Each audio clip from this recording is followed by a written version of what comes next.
Salut tout le monde, bienvenue à ce 10e vidéo déjà sur le jeu Labyrinthe de War on Terror publié par GMT Games en 2010. Dans ce vidéo, je vais faire de vous de meilleurs terroristes, de meilleurs joueurs djihadistes. J'assume que si vous êtes ici, vous avez déjà écouté le vidéo précédent qui porte sur des stratégies US parce que l'un ne va pas sans l'autre. Pour être bon dans un jeu, il faut comprendre à la fois comment une faction se joue puis comment la faction adverse se joue.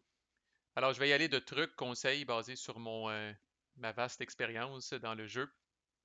Euh, Comme dans le vidéo précédent, puis je ne ferai pas trop de redondance, là, je m'en tiens à ça. Là. Labyrinthe est un jeu très chaotique.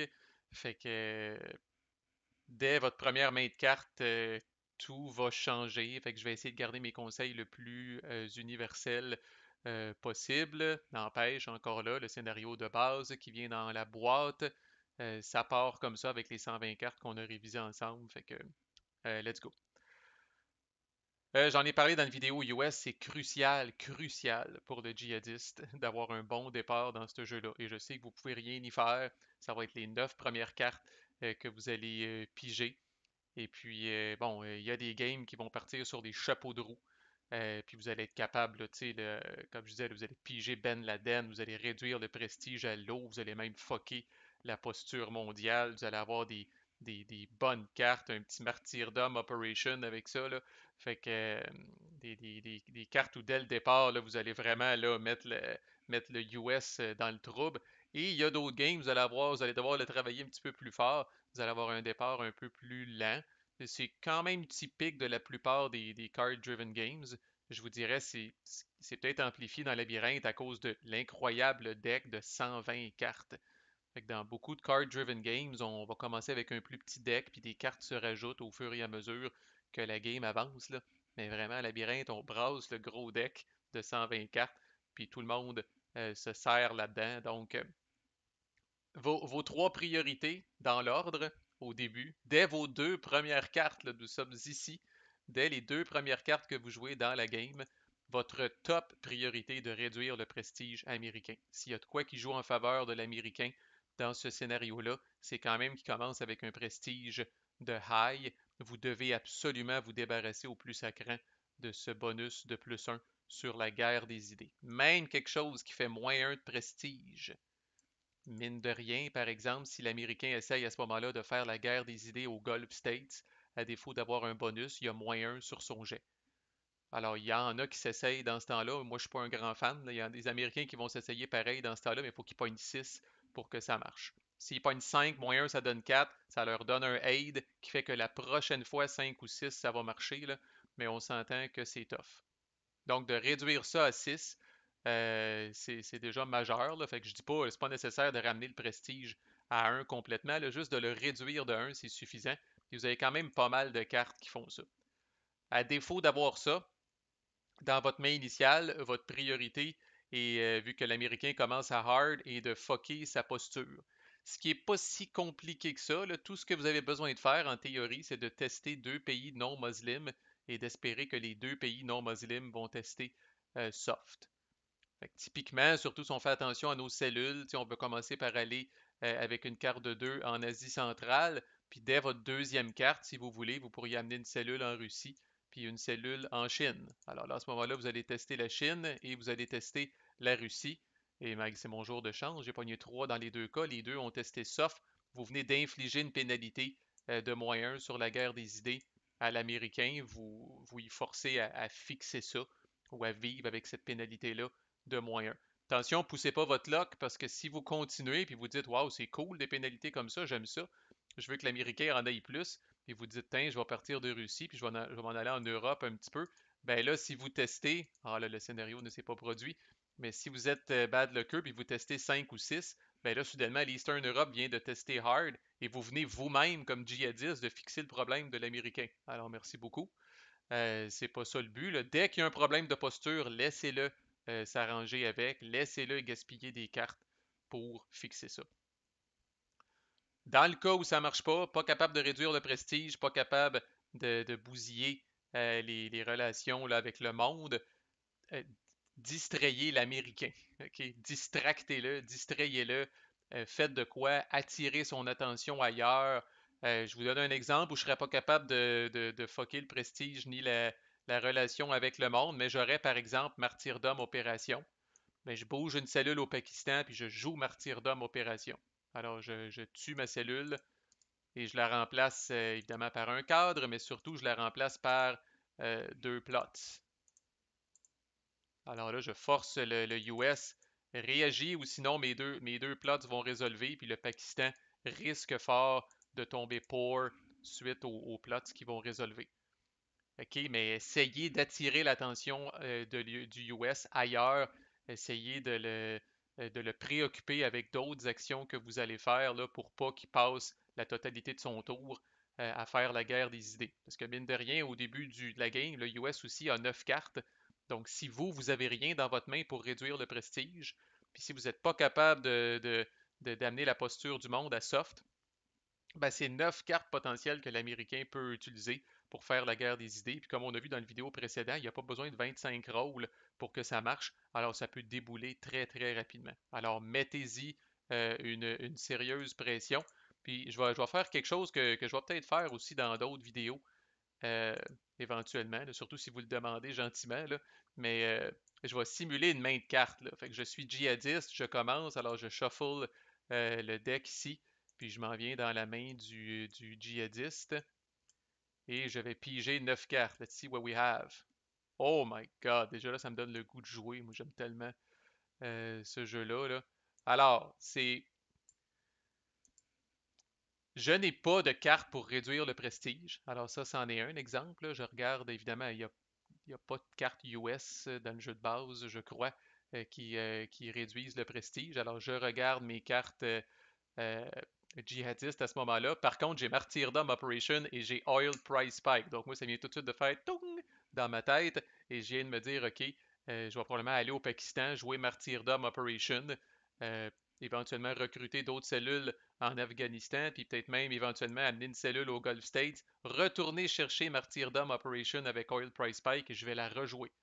OK? Fait que mon but, là, c'est de garder l'Américain en mode défensif, de le garder, de l'empêcher d'avoir à faire des idées, puis tout ça. C'est pas du tout une main qui est problématique. Ça, je peux tout jouer ça facilement. Ça, je joue ça comme dernière carte de mon tour, puis je serai pas impacté. Ça, les prérequis sont pas en place en ce moment. Ça, les prérequis sont pas en place en ce moment.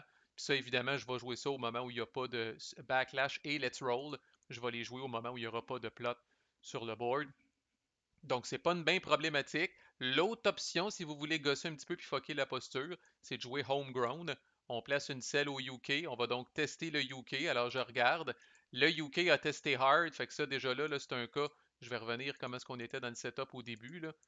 Alors là, je me retrouve avec l'Israël qui est hard puis le UK qui est hard. Là, c'est là où je vais un peu temporairement, du moins, lancer la serviette par rapport à fucker la posture de l'Américain. Là, parce que là, il faudrait que trois pays testent à soft pour que ça ait de l'allure. Par contre, si le UK avait testé soft, ben là, oui, je me retrouve qu'il n'y a pas de pénalité pour l'instant. Par contre, j'ai une cellule ici qui est extrêmement bien placée. Fait que je peux l'amener en Europe, venir tester la température de l'eau, tester la France. Malheureusement, elle teste hard, mais si elle avait testé deux chances sur trois, on le rappelle, de tester soft, ben là, j'aurais créé un problème de posture à ce moment-là. Fait que ayez ça en tête. Priorité 1, prestige. Priorité 2, euh, amener la posture du monde à soft. Priorité 3, distraire l'Américain à tout prix. OK? Puis il peut y avoir un mix. Une fois que vous avez réduit le prestige, vous pouvez toujours distraire l'Américain. Ça, c'est pas un problème. C'est jamais perdu. Là, mais c'est vraiment l'ordre dans lequel vous devriez traiter les choses. Le meilleur conseil que je peux donner à un joueur djihadiste, en fait, l'erreur la plus classique, je peux dire, que je vois du joueur, d'un joueur djihadiste, là, c'est ce que j'appelle le manque de focus. OK? Focussez, concentrez-vous, ayez un but en tête. Ayez un but en tête. Je vois souvent des djihadistes, mettons, ils vont jouer ils ont pogné la carte Jemaah Islamiyah qui ajoute deux cellules en Indonésie. Ils vont ajouter deux cellules en Indonésie. Bon, on va tester le pays. Puis là, ils jouent Al-Ittihad, Al-Islami. Ça ajoute une cellule en Somalie. Puis là, ils font toutes sortes d'affaires. Moi, je les regarde aller comme US. Puis qu'est-ce que tu fais? Qu'est-ce que tu fais? Qu'est-ce que tu essayes de faire? C'est pas tes win conditions, c'est de mettre des cellules un peu partout puis de voir comment ça va aller. ait un but. Je vais m'attaquer agressivement au Pakistan, je vais aller chercher puis ça va avec les cartes un peu qu'on a en main, là, je vais aller chercher les weapons of mass destruction du Pakistan. Je vais m'en aller en Asie centrale. Oh, ils ont testé. Je vais m'en aller en Asie centrale. Là, ils ont testé POR. Fait que, tu sais, je vais recruter des cellules en Afghanistan. Je vais emmener des cellules en Central Asia. Je vais faire un autre major jihad ici. Comme ça, on va avoir deux pays islamist rule, puis je vais menacer. Tu sais, faut avoir un but, il faut être focus. Faut être focus comme djihadiste, ne pas s'éparpiller. C'est déjà chaotique de jouer le djihadiste. Si vous ajoutez du chaos de joueurs là-dedans, à une faction qui est déjà chaotique, vous en sortirez pas. OK? Ayez un plan avec votre main, oui, comme pour l'américain, mais ayez un plan aussi global. Vous devriez toujours focuser, si on regarde les win conditions, toujours focuser d'abord à essayer d'avoir 6 ressources à Islamist Rule. C'est la win condition la plus fréquente de 1 et c'est celle qui, à mesure que vous vous en rapprochez, va forcer le US à réagir, à être hard, à se mettre en position de regime change, à piger de moins de cartes au début de chaque tour. Donc vous allez, même si ça ne marche pas, vous allez forcer le US à réagir. Puis à un moment donné, la combo que vous cherchez comme djihadiste, c'est d'avoir à la fois un pays islamist rule, puis à la fois un pays regime change. Là, vous avez la plupart des events nasty du djihadiste vont pouvoir triguer dans cette situation-là. Là. Donc, au début, on a seulement un pays islamist rule, mais dès que vous en avez un deuxième, là, le US va commencer à être sénère. Éventuellement, il va faire un regime change. Puis là, vraiment, vous êtes en bonne posture. Donc, concentrez-vous sur cette win condition-là au départ. Dès que vous mettez la main sur une weapon of mass destruction, que ce soit grâce à la conversion du Pakistan en Islamist Rule ou via une des cartes ici, fait qu'oubliez pas, là, toujours avoir une cellule qui traîne en Russie puis en Asie centrale, là, c'est toujours bon, mais dès que vous avez une weapon of mass destruction, fait que la weapon of mass destruction, c'est pas quelque chose sur lequel on se concentre, à part quand on se bat pour le Pakistan, mais moi je vois toujours de me battre pour le Pakistan, oui, pour obtenir ces armes-là, mais aussi pour avoir un deuxième pays Islamist Rule, puis là, vraiment à menacer de m'en aller en Indonésie, Malaisie, pour avoir 6 ressources, 3 plus 2 plus 1, avec au moins deux pays adjacents, évidemment. Mais les Weapons of Mass Destruction, pour moi, de guillemets, c'est un bonus. Essayez de toujours avoir une cellule aux États-Unis. N'attendez pas d'avoir la main de rêve avec Martyrdom Operation puis des Weapons of Mass Destruction. N'attendez pas d'avoir la main de rêve avant de mettre une cellule aux États-Unis. Gardez toujours le US guessing et arrangez-vous pas mal toujours quand c'est possible pour avoir une cellule qui traîne aux États-Unis. Comme ça, le jour où vous allez piger une main qui est intéressante, surtout avec des weapons of mass destruction, vous allez être dans une position pour l'exploiter, cette main-là. Sinon, vous allez dire, oh wow, j'ai pogné cette affaire-là, fait que là, on part d'Afghanistan avec notre pack-sac, puis on s'en va en Asie centrale, après ça en Russie, après ça en Europe, après ça aux États-Unis. Déjà là, vous venez de brûler 4 cartes pour faire ça, là, puis ça devient un peu obvious, un peu évident pour l'Américain ce que vous essayez de faire. N'oubliez pas la win condition un petit peu plus fringe, comme on dit, un petit peu plus marginal, mais quand même. À un moment donné, si vous arrivez dans un genre d'un peu un stalemate, là, mais tu sais, c'est rien qui aboutit, tu sais, vous êtes en situation de regime change, il n'y a pas assez de pays Islamist rule puis tout ça, mais gardez vraiment un œil sur ce marker-là ici. Là. Le nombre de poor Islamist countries, j'en ai parlé dans un de mes vidéos au début, là, il va monter à mesure que des pays vont être testés, là, il va monter, puis à un moment donné, vous allez vous rendre compte si bas, il est à 12 ou il est à 13, puis le prestige est dangereusement bas. À ce moment-là, je vais faire ce que moi j'appelle toujours le Jihadist World Tour. C'est-à-dire que je vais prendre des cellules djihadistes puis je vais les promener dans les pays qui n'ont pas encore été testés. Fait que là, lui, il est pas de mon bord, il a testé Fair, je m'en viens en Égypte, oh, il a testé Poor. Je vais même des fois en profiter pour faire du non-adjacent travel. Je vais sacrifier des cellules exclusivement pour tester un pays. Vous n'avez pas besoin d'être adjacent pour tester un pays. Comme là, si je ne veux pas perdre de temps, entre guillemets, puis être obligé de passer par la Libye pour tester l'Algérie, ben, je peux dire, j'essaye de voyager une selle de l'Égypte à l'Algérie, Tunisia. Alors, je teste le pays, puis après ça, je brasse pour savoir si la selle se rend. Et son vol s'est très bien passé, pas trop de turbulences, rien. Elle réussit à arriver sur place, puis après ça, je peux m'en aller au Maroc, c'est adjacent, et je peux le tester. Fait que vous voyez, juste par le fait que 2 pays sur 3 vont tester POR, je viens de me promener un petit peu, puis je suis déjà à 10. Puis encore le Yémen, la Jordanie, le Liban, puis la Turquie qui n'ont pas été testés. Là. Fait que si l'US, son prestige est dans le trouble puis tout ça, ça c'est une win condition qui est legit, mais souvent on s'en rend compte plus en fin de partie, là. À mesure que les pays vont être testés, là, on dit, ah, attends une minute, là. C'est peut-être possible, tu sais, si ce pays-là devient poor, puis tout ça, si je suis capable de faire un plot dans ce pays-là, puis qui devient poor, c'est le pays qui va me manquer pour me rendre à 15, puis le prestige américain est dangereusement proche du 1. Ça peut être une win condition qui est intéressante aussi. Fait que vous focussez sur les 6 ressources à Islamist Rule. Euh, vous, vous, vous dites bienvenue aux armes nucléaires et aux armes biochimiques quand vous mettez la main dessus. Puis si à un moment donné, là, quand la game avance, là, vous commencez à avoir une bonne masse critique de pays qui est à Poor ou à Islamist Rule, puis que le prestige américain y est bas, là, gardez un œil là-dessus, puis essayez de finir la job en testant les pays qui restent, là. Toujours garder en tête, il y a 3 copies de Martyrdom Operation. C'est peut-être pas vous autres qui va les piger, c'est peut-être l'Américain qui va les piger. Alors, toujours garder en tête, toujours avoir au moins une cellule quelque part qui va vous faire sourire quand le US va jouer Martyrdom Operation. Voilà, c'est un cas évident, j'en ai une aux États-Unis, là. Mais par exemple, d'avoir une cellule comme ça au Pakistan. Comme ça, si Martyrdom Operation est joué, ben, vous allez choisir le Pakistan, puis au moins vous allez vous dire, peut-être que les plots que je vais avoir placés là vont être suffisants pour dégrader la governance du Pakistan. Il n'y a rien de plus triste des fois au début de la game. Bon, oubliez les autres cellules, là, quand je ne serai pas paresseux, je vais les enlever, là. Return to funding track. Voilà. J'ai déjà vu un djihadiste ouvrir, ce qui est totalement ridicule. Puis d'ailleurs, c'est probablement la dernière erreur que cette personne-là a faite. Ça a une tête, ses épaules. Mais tu sais, elle joue une première carte, elle recrute en Afghanistan. Puis elle joue une deuxième carte, puis elle recrute en Afghanistan.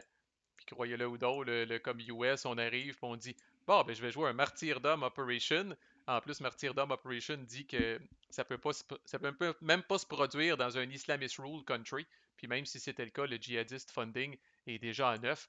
Donc le US a pu se débarrasser de 2 cartes de Martyrdom Operation complètement gratuitement, là. Fait que votre première carte, idéalement, un événement qui fuck le prestige, qui fuck la posture ou quoi. Et votre deuxième carte, définitivement, amener des cellules au Pakistan. Là, vous ne devez jamais laisser le US se débarrasser d'un martyrdom operation sans que ça lui coûte quelque chose, sans que ça lui fasse mal. Fait qu'il y a 3 copies de cet événement-là. Là, je ne vous parle pas d'un événement qui arrive une fois à tous les 10 ans. Là, c'est quand même une carte qui est très importante dans le jeu. Fait que toujours vous assurer d'avoir une cellule problématique quelque part. Évidemment, si le US est hard, d'avoir une cellule en Europe, rappelez-vous, si jamais il y a des plots qui se déclenchent en Europe, là, non seulement on rebrasse la posture du pays, mais on rebrasse la posture de 2 autres pays européens.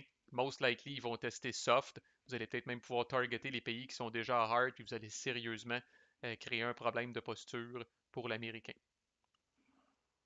Laissez-vous pas faire dans les pays regime change, comme on dit, fight back dans les pays regime change. Ne laissez jamais aller un pays regime change. Vous pouvez recruter automatiquement dans ces pays-là, bourrez-les de cellules raisonnablement. Arrangez-vous tout le temps pour avoir suffisamment de cellules dans ce pays-là pour empêcher l'Américain de faire la guerre des idées, pour que ça devienne vraiment un bourbier.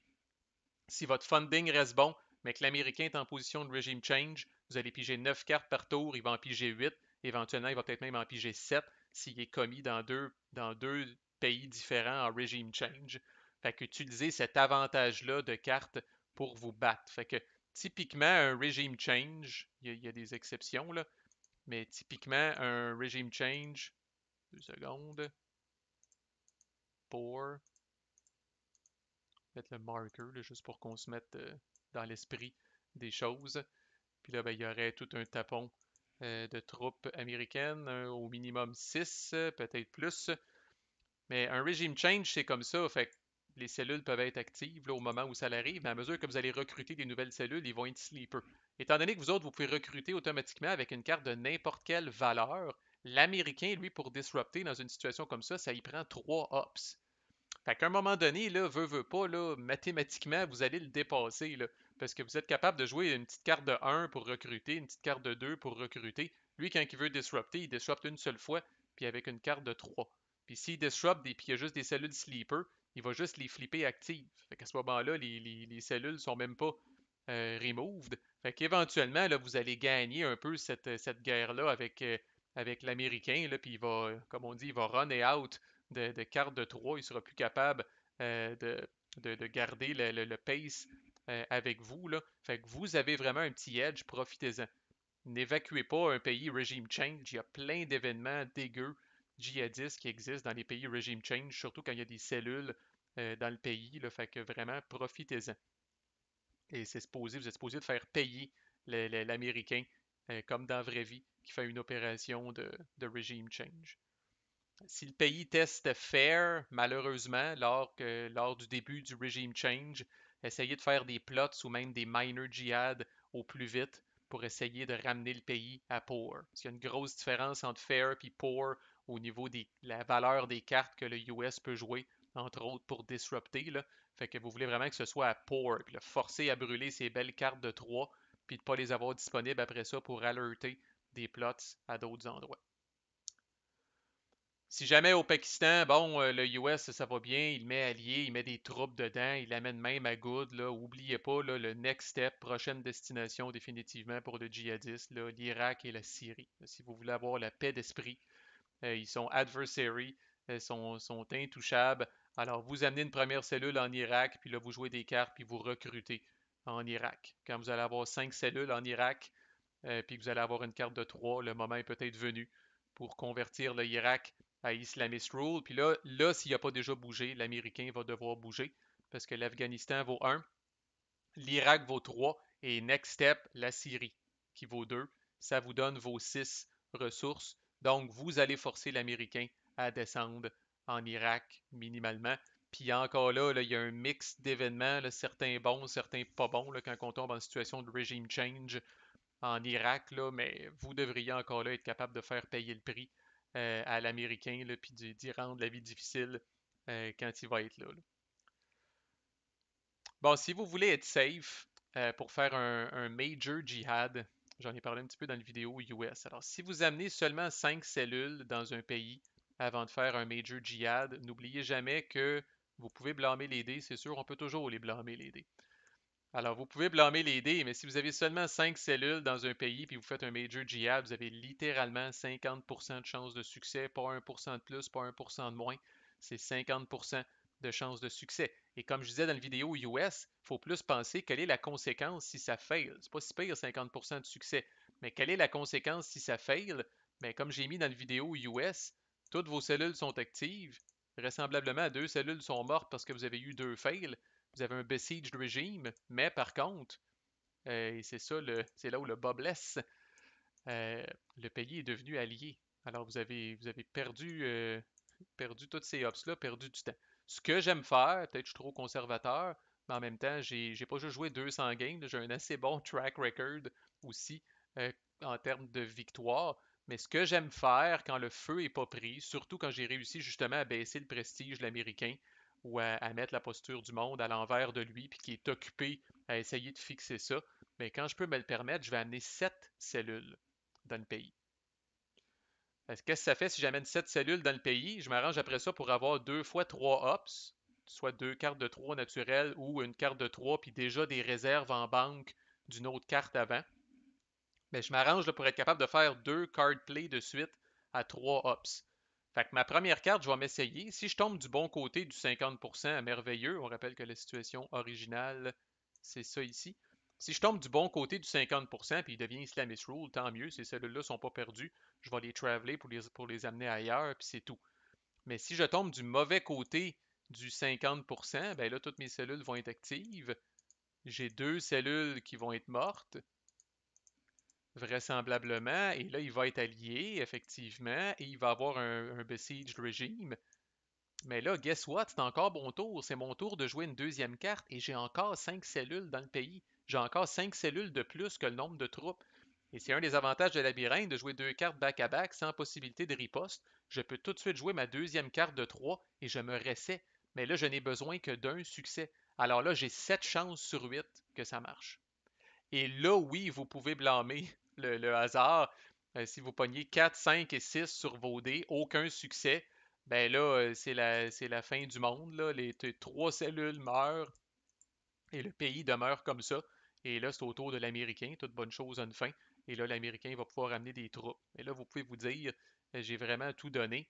Fait que la probabilité de mopper 7 chances sur 8, puis de mopper, vous avez une chance sur 16, autrement dit, de mopper ça, à peu près, quand ça l'arrive, là. Fait que cette fois-là, vous racontez ça à vos enfants, puis à vos petits-enfants, la game où ça vous est arrivé, mais la majorité du temps, ça va marcher. Faut pas oublier quand même au début, même si vous avez 7 cellules, vous avez une chance sur 8 de pogner 3 fails. Encore là, vous brassez 4, 5, 6. Alors, 3 cellules meurent, il vous reste juste 4 cellules dans le pays. Ah! Vous n'êtes pas capable de le faire. Si vous voulez vraiment, vraiment être sûr, ou presque, là, vous pourriez avoir 8 cellules dans le pays. Mais moi, généralement, je fonctionne à 7, puis c'est correct. À noter que ça, c'est pour les pays neutres. En Irak, par exemple, le pays adversary. Alors, si vous failez un major jihad où vous avez tout donné, avec 5 cellules en Irak, ben même principe, encore là, 2 cellules sont mortes, les 3 autres sont actives. On place un besieged regime dans le pays. Et n'oubliez pas, c'est qu'on le shift d'une boîte vers allié. Alors le pays est seulement neutre. Alors au prochain tour du US, il ne peut pas descendre des troupes là par défaut. Il sera obligé de faire la guerre des idées. Alors si le prestige américain est low ou médium, puis il n'y a pas d'adjacent good ally, ben, je me dis c'est pas très probable qu'ils réussissent à faire la guerre des idées en Irak, d'abord avec une carte de 3 et qu'il y ait une deuxième carte de 3 pour descendre des troupes. Fait que des fois en Irak, les pays adversaries, je vais tricher, puis je vais m'essayer avec 5 cellules. Évidemment, j'essaie de finir la job le plus tôt possible. Là, je ne pose pas ma loc. Fait que mes prochaines cartes, je vais essayer de recruter en Irak, essayer de ravoir 5 cellules pour essayer de me réessayer là, pour l'amener Islamist Rule. J'ai vu des victoires djihadistes qu'on appelle un posture screw-up, si on veut. C'est-à-dire, je l'ai parlé dans la vidéo US, des fois le US va repousser ses regime change le plus tard possible. C'est un peu jouer avec le feu, là, parce que je vous donne un exemple. Bon, l'Afghanistan est Islamist rule, l'Irak est Islamist rule, là, l'US commence à dire ouais, il sera peut-être temps que je commence à penser à m'occuper de ces pays-là. Et là, whoops, élection américaine, whoops, leak, on fuck la posture de l'Américain, une chance sur deux que l'Américain devienne soft. On pogne l'Américain, comme on dit en bon québécois, les culottes baissées. Il n'y a pas deux cartes de 3 pour faire un reassessment qui est soft. On masse des cellules en série, puis on gagne la game avec un autre Major Jihad. Donc, c'est un conseil à la fois pour l'Américain de ne pas trop tarder avant de faire un regime change, mais comme djihadiste, si vous avez dans votre main une carte qui peut changer la posture de l'Américain, alors qu'il souhaiterait vraiment être à hard pour faire un regime change, n'oubliez pas ça dans vos stratégies. Essayez de ne pas vider autant que possible vos pays islamist rule. Fait qu'on va remettre ça un petit peu comme c'était au début, là. Fait que je vois des joueurs souvent qui vont complètement vider l'Afghanistan ou qui vont laisser seulement une cellule en Afghanistan. Ben, ayez en tête que si l'Américain est hard, à tout moment, il pourrait descendre en Afghanistan. OK? Et rappelez-vous que l'Américain joue deux cartes de suite. Fait qu'une première carte de 3, il descend en Afghanistan. Puis après ça, ben, s'il n'y a rien qu'une cellule en Afghanistan, ben, il peut descendre le minimum de troupes, c'est-à-dire 6, puis quand même être capable de faire la guerre des idées tout de suite après. Alors, si son prestige n'est pas pire, ou si son prestige monte suite au regime change, ben, il va peut-être être capable, puis si le pays teste fair, bon, il y a différents scénarios, mais il va peut-être être capable de finir la job tout de suite. Alors, gardez-vous tout le temps 2, 3 cellules dans les pays islamist rule, là, soit pour forcer l'Américain à amener plus de troupes d'une shot, puis pas y rendre la vie, pas y rendre la vie trop facile. Il faut toujours, dans le labyrinthe, garder en tête que notre adversaire joue deux cartes back-à-back. Fait que des fois, la vie est belle, puis là, l'Américain joue une première carte. Wow, tu fais un regime change en Afghanistan. Ah oui, puis pas rien que ça, gars. Je joue une deuxième carte, puis j'essaye la guerre des idées. Puis là, à un moment donné, là, vous allez regretter de ne pas avoir eu plus de cellules que ça dans votre pays Islamist Rule. Fait qu'on on les protège quand même, nos pays Islamist Rule, on les aime. C'est notre win condition, puis il ne faut pas systématiquement les vider. Euh, sur ma feuille, j'ai écrit le supplice de la goutte. Souvent, le djihadiste va gagner la long game. Okay? La partie longue, la partie qui va s'étirer. Le djihadiste va la gagner à force de ce que j'appelle drainer les ressources américaines. Fait qu'un scénario typique d'une longue game, c'est que, un peu comme je disais, là, le djihadiste s'en va en Irak, l'Irak tombe Islamist rule, ça force les États-Unis à réagir, premier regime change en Irak, après ça on met la Syrie Islamist rule, puis là peut-être un autre pays, puis là l'Américain Mané fait un deuxième regime change, là il y a des scénarios là où est-ce que toutes les troupes américaines sont sur le board, deux regime change countries, l'Américain est full overstretch, puis j'ai uniquement 7 cartes par tour. Pendant ce temps-là, le funding du djihadiste est encore correct, la vie est belle. Puis là, si le djihadiste s'est ramassé des WMD au travers, là, ben à un moment donné, ça va peut-être se finir plate de même, une weapon of mass destruction aux États-Unis pour laquelle l'Américain aura tout simplement plus assez de ressources pour réagir. Même là, des fois, c'est la win garantie dans le sens où vous avez Martyrdom Operation, vous avez des WMD, l'Américain va désespérément se garder une carte en main. Puis là, même si c'est wiretapping, même si c'est KSM, même si c'est une carte de 3 qui permet d'alerter, on a vu là, des événements qui font discarter une carte at random. Là. Le djihadiste va faire ça. Tu discartes ta dernière carte at random. Je joue Martyrdom Operation. Je mets mes WMD au US. Et le US, là, complètement épuisé d'avoir couru un marathon, overstretch, des troupes partout. Jamais été capable de déborder de là. Euh, donc, c'est ce que j'appelle le supplice de la goutte, la longue game, où vraiment là, on prend notre temps. C'est rare une victoire ninja de djihadiste. Ça va arriver pour le US, là, le Steamroller US, là, ou le Bulldozer US, comme je disais dans une autre vidéo. Ça va arriver, là. Mais djihadiste, là, c'est plus calme, c'est plus graduel. Amener un pays Islamist Rule, c'est quand même de l'ouvrage, c'est quand même beaucoup de hops. Ça se démange relativement facilement par l'Américain. Mais là, ce qui est important, c'est OK, tu as fait un regime change, là, tes troupes sont là, puis on les garde là.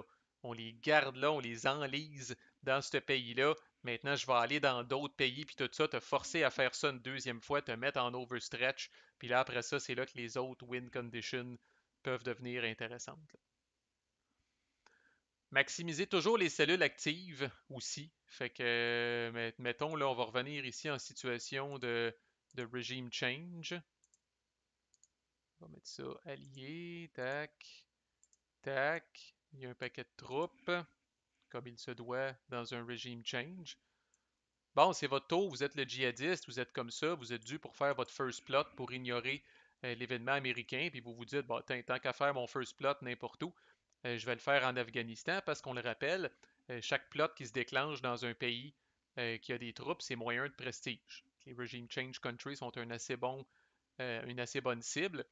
Fait que vous jouez par exemple une carte américaine de 2, vous faites un plot, fait que donc vous flippez deux cellules actives, vous brassez 2 dés pour essayer de pogner. Fait que je pogne 4 et 3, fait que j'ai un succès, fait que je viens mettre un plot dans le pays. Là, c'est ma deuxième carte, mais là, ces deux cellules-là sont déjà actives. Alors pourquoi pas en profiter?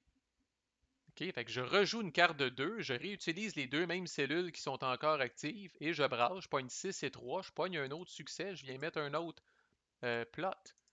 Pourquoi les maximiser, ces cellules-là? Parce que c'est fort probable qu'à son tour, l'Américain va peut-être prendre une carte de 3 puis il va dire, tiens, je disrupt ces deux cellules-là.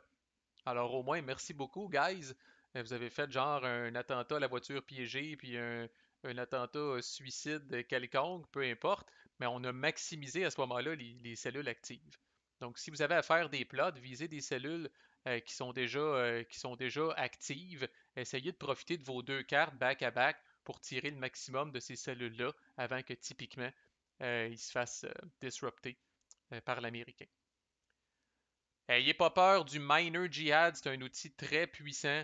Euh, J'en ai parlé là, brièvement dans d'autres vidéos, mais c'est sûr que, bon, si vous avez 3 cellules au Pakistan dans une situation comme ça, ben c'est sûr que vous pouvez faire des plots. Fait que vous mettez les 3 actifs, vous jouez une carte de 3, vous brassez 3 dés. Oh, je pogne 5, 2 et 2. Fait que là, je suis content. Je viens de réussir à mettre 2 plots ici, mais ne jamais oublier que le gros problème avec les plots, c'est que l'Américain peut réagir et peut les alerter.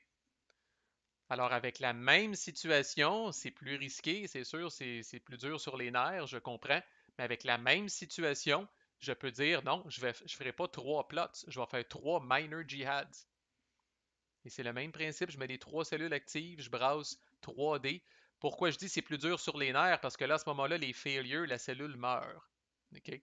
Mais dans la même brasse que j'ai pognée ici, ma cellule qui a pogné 5 meurt, mais les 2 autres, plutôt que de mettre des plots, viennent automatiquement empirer la governance du Pakistan et aucune chance pour l'Américain de répondre.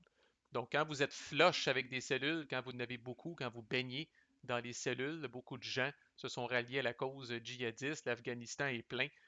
Typique, si vous avez joué, mettons, Opium, puis vous avez rempli l'Afghanistan au complet, là c'est comme teint, là. Les terroristes, c'est expendable. On les amène au Pakistan, puis on fait des minor jihad.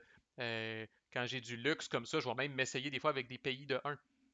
Des pays musulmans à good governance, je vais essayer de ramener leur governance à fair. Faut jamais oublier, comme je disais dans la vidéo américain, l'Américain profite de courtes fenêtres d'opportunité. Alors peut-être qu'au moment où il a amené, par exemple, le Pakistan à good, son prestige était haut, puis tout allait bien. Si vous êtes capable, même via une lock, un martyrdom operation ou un minor jihad que vous avez été chanceux, puis vous avez pogné un, puis vous êtes capable de dégrader le Pakistan, ne serait-ce qu'à faire, ben quand même, là, le prestige US a peut-être l'air de ça ici, là.